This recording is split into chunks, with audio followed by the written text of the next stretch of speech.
వరకు 2 గంటల వరకు 3 గంటల వరకు అక్కడిక్కడ కూర్చొని చౌరస్తా కాడ కూర్చొని ముచ్చట్లు కొట్టుకోవాలి. మళ్ళా ఎర్లీ మార్నింగ్ అదే 12 గంటలకి 1 గంటలకి 2 గంటలకి లేవాలి.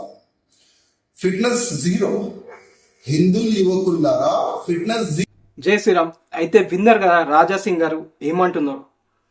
మంచి ఎవరు చెప్పినా మంచే, కాకపోతే ప్రతి ఒక్క హిందువులారా, ముఖ్యంగా యువత, హిందువులు ప్రతి ఒక్కరు గమనించండి. వీళ్ళు హిందువుల గురించి మాట్లాడతారు, అన్ని అంటే ఏ సమస్య ఉన్నా వీళ్ళు మాట్లాడతారు. కాకపోతే వీళ్ళ ఓట్ బ్యాంక్ గురించే, అంతే తప్పించి వీళ్ళు చేసింది ఏం లేదు. ఇంతగా మాట్లాడుతున్నారు కదా రాజాసింగ్ గారు.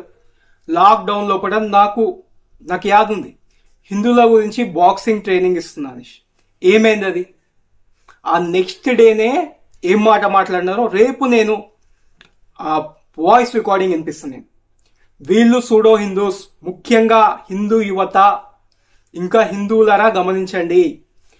మనం 3 సార్లు ఇష్టం వీళ్ళకు ప్రభుత్వంని సెంట్రల్లా, ఇంకా కూడా ఇల్లీగల్గా వచ్చి ఉండేటోళ్ళు మన దేశంలో పడి ఉంటున్నారు. ఇంకా గోమాతను కోస్తూనే ఉన్నారు. ఏమైంది? అయిపోయిందా?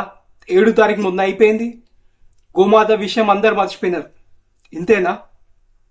ఇంకా ఈ వర్షాకాల సమావేశంలో హత్యా నిరోధక చట్టం తెస్తారా లేదా గమనించండి. హిందువులకు కావాల్సింది మన గుళ్ళు, మన చదువు, మన డెవలప్మెంట్, మన హక్కులు కాపాడుకోవడం, మన సెంటిమెంట్స్ అంటే గోళ్లను రక్షించుకోవడం, ఎడ్లను రక్షించుకోవడం, ఇవన్నీ కానీ వీళ్ళు 3 సార్లు ఉండి కూడా వీళ్ళు ఇప్పటిదాకా గోహత్యను ఆపలేకపోయినారు.